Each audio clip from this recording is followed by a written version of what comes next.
एक गांव में रमेश नाम का एक लड़का रहता था। उसे ड्राइंग करना बहुत पसंद था। उसके पास कागज और पेंसिल खरीदने के लिए पैसे नहीं थे। रमेश गीली मिट्टी पर चित्र करता था। उसने गीली मिट्टी पर चित्र करने के लिए नुकीले पत्थरों और छोटी छड़ियों का इस्तेमाल किया। रमेश हमेशा चाहता था कि उसके पास भी एक पेंसिल हो, वह भी खूबसूरत तस्वीरें बना सकता था। उसने हमेशा तस्वीरों को भावुक रूप से बनाया है। एक दिन जब रमेश गीली मिट्टी पर चित्र बना रहा होता है, तभी वहाँ एक बूढ़ा व्यक्ति आता है और वो बूढ़ा व्यक्ति रमेश का चित्र देखकर खुश हो जाता है और रमेश को एक पेंसिल देता है और कहता है, तुम ये पेंसिल रख लो, यह पेंसिल तुम्हारी जिंदगी बदल देगी। तुम्हें इस पेंसिल का केवल गरीबों के लिए तस्वीरें बनाने के लिए ही इस्तेमाल करना है। इसके साथ लोगों को इस पेंसिल के बारे में पता नहीं चलना चाहिए। और ये पेंसिल तुम्हारे सिवा किसी और के चलाने पर अपना असर नहीं दिखाएगी। और अगर तुमको मेरी मदद चाहिए हो तो तुम मुझे इस पेंसिल की सहायता से बुला सकते हो। यह कहने के बाद कि बूढ़ा व्यक्ति वहाँ से गायब हो गया। रमेश को कुछ समझ नहीं आया कि बूढ़ा व्यक्ति आखिर इस साधारण सी पेंसिल के बारे में इतना क्यों बता रहे थे। लेकिन रमेश इस बात से खुश भी था कि अब उसके पास उसकी अपनी पेंसिल थी। तभी रमेश उस पेंसिल से एक आम की तस्वीर बनाता है और अचानक वो आम असली में आ जाता है। रमेश ये देखकर हैरान हो जाता है। रमेश फिर उस पेंसिल से एक कुत्ते की तस्वीर बनाता है और अचानक वो कुत्ता भी असली में तस्वीर से बाहर निकल जाता है। ये देखकर रमेश हैरान हो जाता है और बोलता है, यह तो एक जादुई पेंसिल है। उन बूढ़े व्यक्ति का धन्यवाद।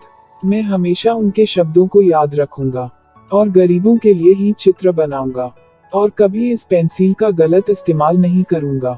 फिर रमेश ने अपनी पेंसिल से खाने के लिए फलों का चित्र बनाया और वहाँ असली में फल तस्वीर से बाहर आ गए। फिर रमेश ने अपने माता पिता के लिए अनाज को पेंसिल से बनाया और वहाँ अनाज तस्वीर से बाहर आ गए।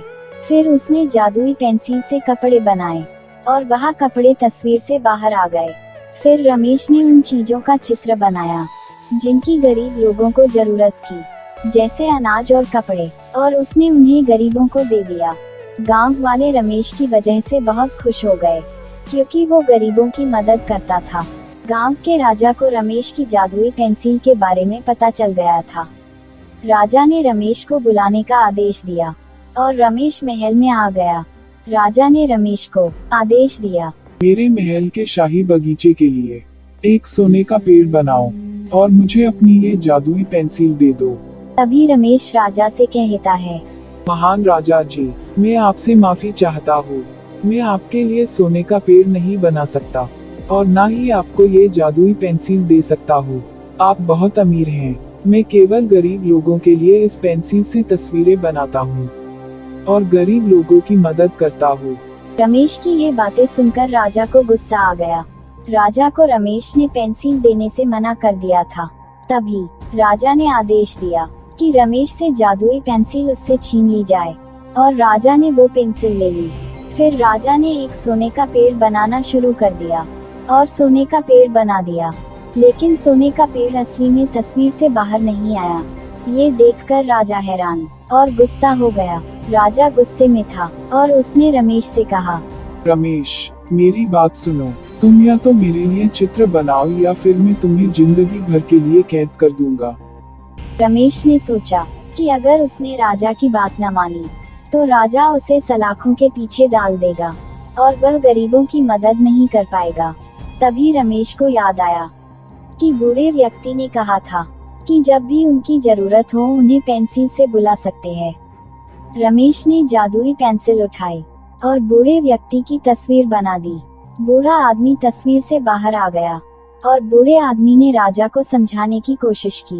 आपकी जय हो राजा जी, आप महान हैं, दयावान हैं। आपके पास धन और धन की कमी नहीं है, लेकिन रमेश गरीब लोगों को खुश करने की कोशिश कर रहा है। आपने उससे पेंसिल छीन ली, फिर भी रमेश ने आपकी इच्छा को पूरा नहीं किया, क्योंकि किसी की लालच को पूरा करने के लिए बनाई गई तस्वीर कभी भी तस्वीर से बाहर नहीं आएगी। रमेश एक ईमानदार और समझदार लड़का है, इसलिए मैंने उसे ये पेंसिल दी।